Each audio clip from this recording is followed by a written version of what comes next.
cycle. You then review again within 24 hours of learning. You review within a week. You review after a month and after 6 months.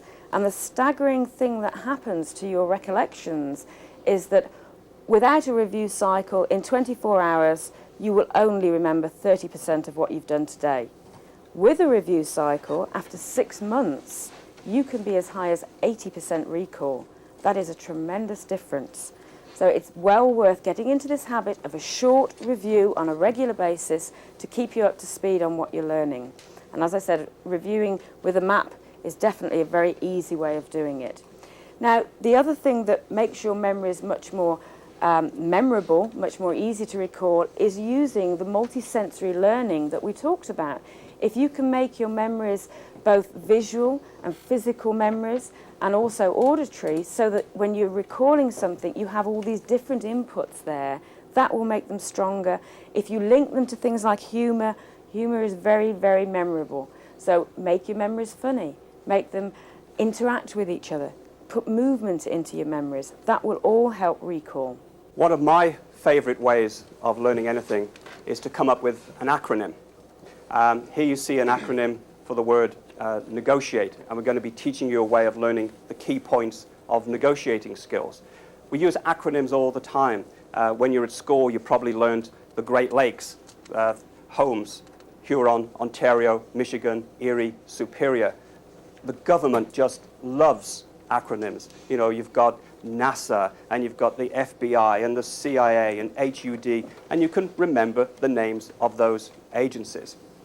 So for those of you involved in sales or negotiating, or in fact for anybody, because we're all negotiating every day of our lives in different situations, we came up with the word negotiate, and we turned it into an acronym so that every individual letter stands for a key word, a key technique when negotiating. The N stands for navigate, because one of the first things you should do is take charge of the negotiation. You're navigating your way through it. You're steering it. Then E is for eyes and ears. You need to keep your eyes open for any giveaway body language signals, and you need to keep your ears alert for the hidden meanings in conversation, the things that people say and also the things that they don't say. The G in negotiate is for grimace, and this is one of the most basic tactics of all, which is that whenever anybody makes you an offer, the first thing you do is flinch. You pull a face. You don't like it. You grimace. The O is outrageous. Similar to the one before, anytime anybody makes you an offer, it's outrageous. You couldn't possibly accept that. But you yourself know that you, in turn, will also be making outrageous demands. The T is for trade-off. And this is something that you should do immediately, always. When somebody asks you for a concession, you ask for something in return. It's a trade-off. I is for impersonate.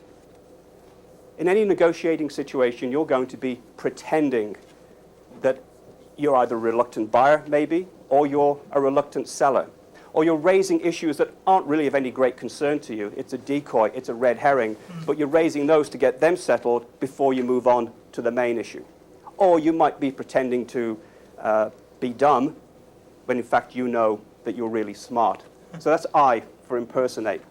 The A is for agree. And most salespeople know this, that you should always agree up front with the customer. Yes, I understand what you're saying. I see your point entirely. But, or you can use the good old feel, felt, found technique. I know how you feel. Other people have felt the same way. But what they found eventually was.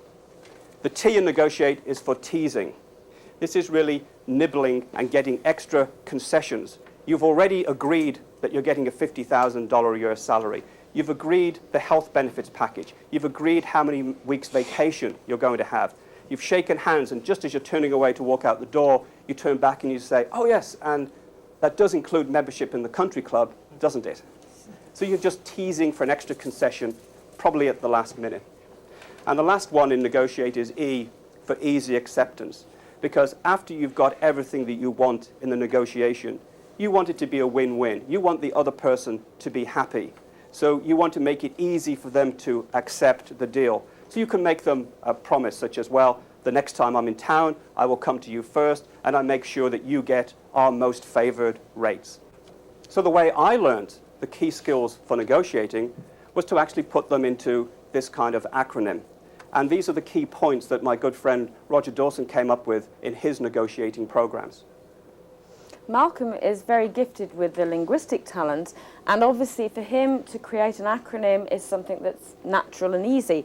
For people who maybe aren't quite so good with words, what they would probably do is use their mathematical talent and just literally number the points as they came across them, and then they would be able to say, there are 9 key areas that I have to remember. And obviously, as you work through them, if you can only get to 8, you know you're missing one. The same sort of principle, but using more of a mathematical approach than the linguistic one.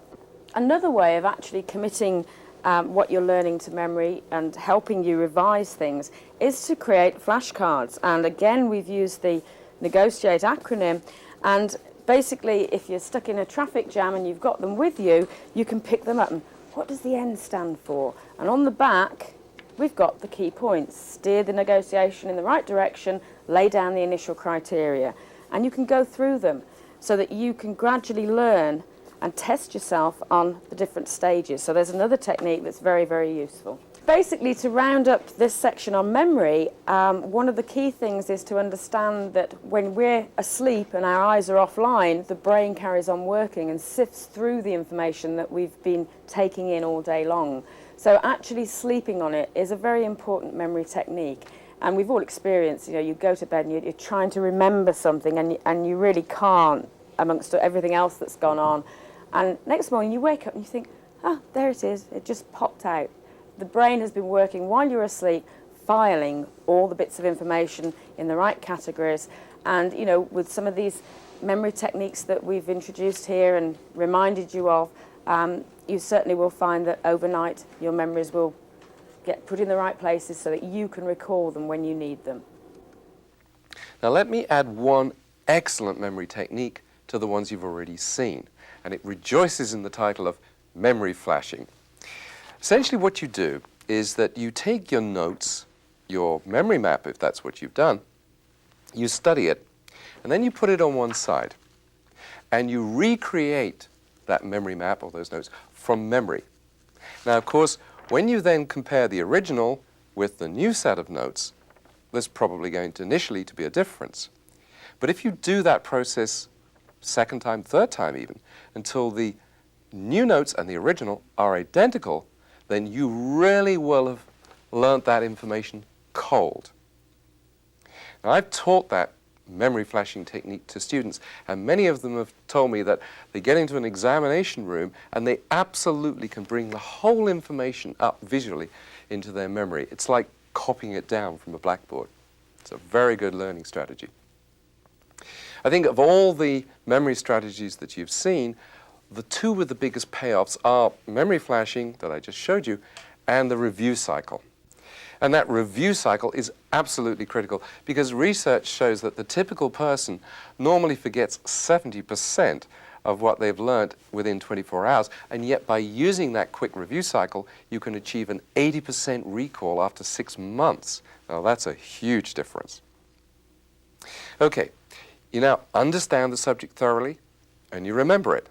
What else? Test yourself. And we call this stage show you know. We really need to practice what we're learning and make use of it in many different ways. We can do that by visualizing what we're learning, by putting ourselves in the picture and mentally rehearsing how we're going to use it in a situation. We could actually role play it with somebody else so that you each take a role and act out an imaginary situation. Make sure that you can use what you've learned to show you know. Tell your family about it and show you know. It's very important to use it, to implement whatever you've learned in a classroom or a training room, and do it within 24 hours. Because by putting something into a real-life experience, you will be embedding it into your brain and you'll be able to use it forevermore. It's one thing to learn something in a classroom situation. It's an entirely different matter to take it and implement it in a workplace situation. So if you've been on that computer course, Make sure that when you get to work, you find a use for it. You build a database. You've got the computer programming all worked out. You've got to use it if you want to remember it. Check with others. What we're saying here is that learning shouldn't be a lonely experience. There are other people that are learning with you in most situations. Or if not, find somebody who will. And by interacting with that other person, you can literally double your learning power. Make sure that you keep reminding yourself of what you've learned.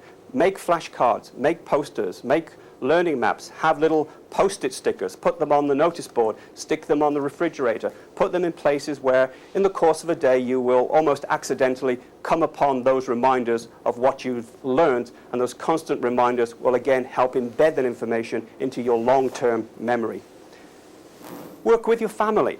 Your family hopefully is supportive of whatever it is that you're learning. So sit down with them, rehearse with them, get them to let you talk to them about what you've learned. Because when you have to tell somebody about what you've learned, you really have to marshal your thoughts. You really have to make sure that you understand it so you can communicate it to somebody else. Find yourself a mentor. Find yourself somebody who's more experienced than you are, who will be your guardian angel, if you like, somebody that you can go to who will give you support and encouragement and will have that extra piece of knowledge that you don't yet have. And finally, make a learning log. Keep a daily record of everything that you've learned, whether it's a new foreign word, whether it's a new English word, whether it's a computer code, whatever it might be. Just keep drawing up a list of everything that you've learned. Imagine how motivating it is when you've got your learning log of all your newly acquired wisdom. Very motivating. We also have a technique that we call learning action circles. And really what we do is we like people who are learning to link up with other people, a group of study buddies we call them. Because when you join with other people and you share the learning, you learn from each other, you help the other person learn, you also introduce them to maybe a different way of learning because your techniques might not be their techniques. So everybody builds a common understanding then of different learning styles, and you can benefit from other people's learning styles. Stage 6, and an important part of the learning process, is reviewing what you've learned, taking time out to sit back and reflect on what you've learned so that you can have that information to use forever. This really is a self-analysis section. You use that intrapersonal intelligence to actually reflect and go through the process that you used, not the subject. So it's not so much the what we've learned, it's how did I learn? What techniques worked for me? What tools can I use again? Or what tools really didn't work? Let's, find some others. So you review and you find out what you can use that's going to benefit you. And there are two important questions that we ask at this stage. And the first is, what went well?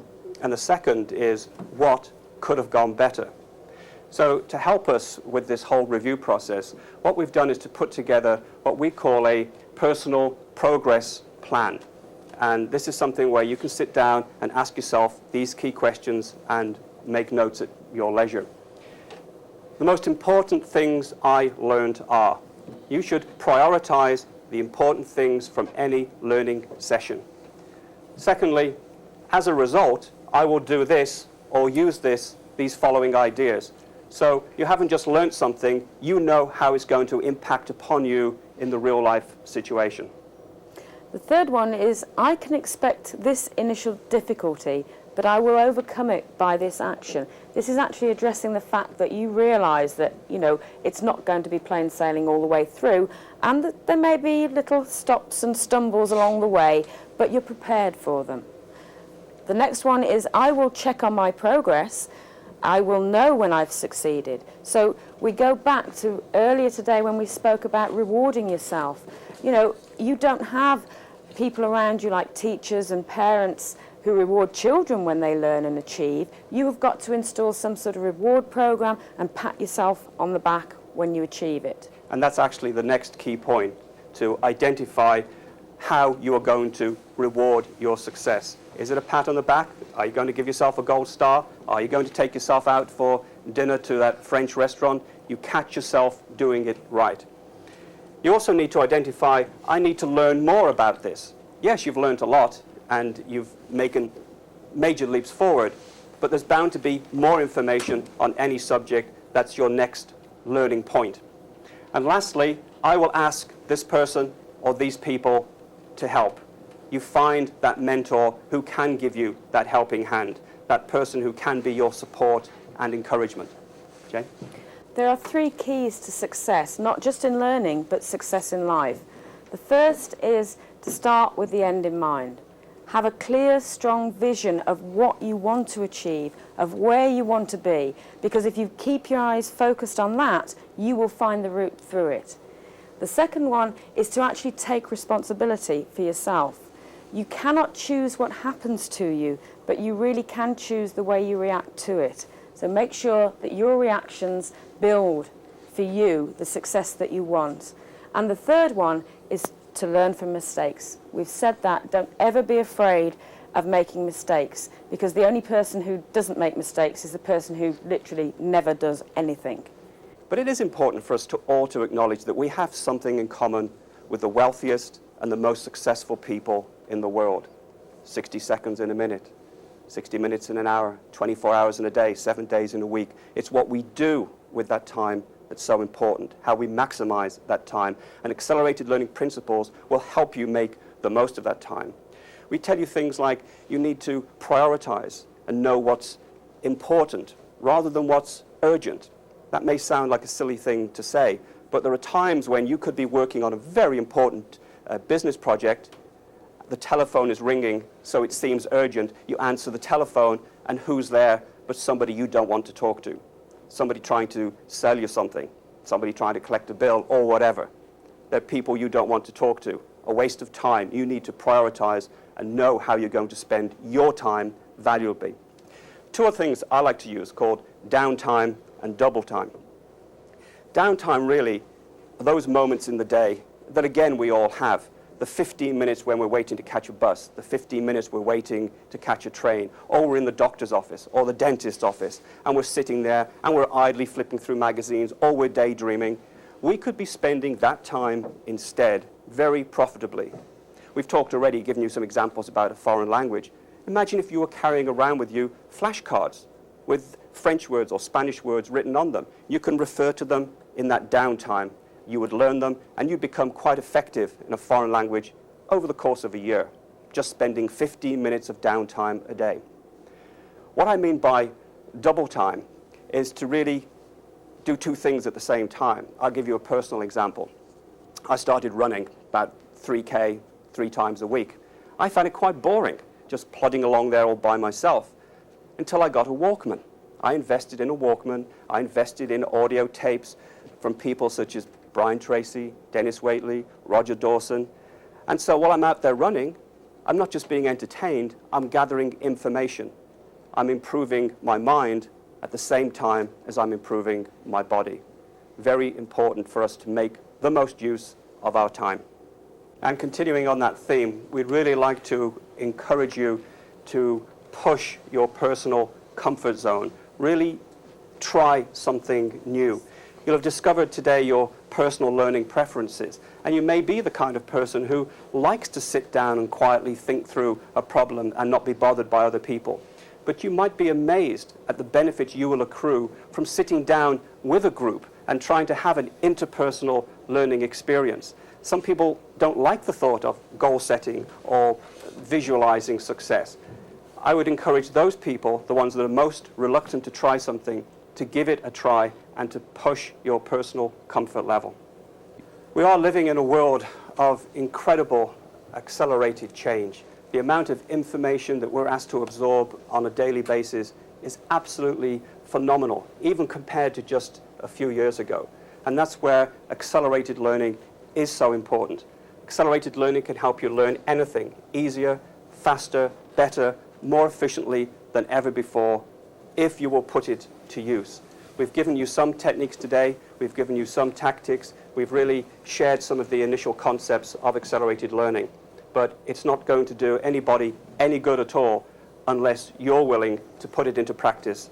And we would encourage you to go away today and do that. Thank you very much indeed. Thank you. Okay, you've been through a really comprehensive learning experience now. You've got into a relaxed, motivated, focused state of mind. You've actually turned the information into visual or auditory or a physical form, or indeed, ideally, a combination of all three forms. You've explored the subject thoroughly through a combination of your intelligences. You've memorized some key words to trigger your recall at any time in the future, and you've tested yourself. What more could you possibly do? Well, just one more thing.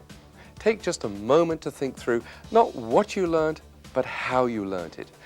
This brief last stage of review enables you to become a better and better learner and in total control of the process of your own learning and indeed development. If I had to pick out some of the absolutely key steps, I think I'd probably say, 1, focus really hard on what learning this subject is going to do for you. Power read the material to get the core idea quickly. Then create a memory map of what you know so far. And then keep adding to that memory map as you progress.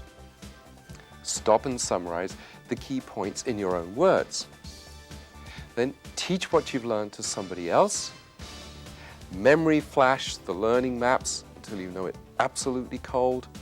And finally, use a review cycle so that you really lock it all down in your memory. However, these are just my ideas because they suit my learning style.